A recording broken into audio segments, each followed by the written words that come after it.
ఇప్పుడు ఏంటి ప్రపోజ్ చేస్తున్నావా? చెయ్యి. ఫ్లవర్ ఏది? ఫ్లవర్ ఎందుకు? రింగులు మార్చేసుకోవడమే, ఫ్లవర్ ఎందుకు? చూపే బంగారం సగంలో కంటే అందంగా మీరే ఉంటున్నారు. బాగుంటుంది. నా నంబర్ చెప్తా. రీఛార్జ్ చేయడానికి అడగట్లే నేను. పేరెంట్స్ కి మీకు కంప్లీట్ ఇవ్వాలా? చెప్తా. రాత్రి రీఛార్జింగ్ చేసుకో. దేవుని చూసినా నిన్ను చూసినా వలలో పడిపోతాడు.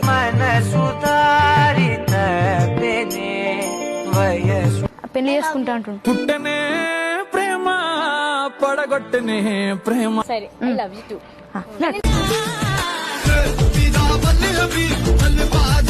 లవర్ కాదు బాయ్ ఫ్రెండ్. లవర్ కాదు బాయ్ ఫ్రెండ్. ఆని పెళ్లి చేసుకొని మన ఇద్దరం పోదామా? చెటిల్లు పెరు విన్నిస్తాయి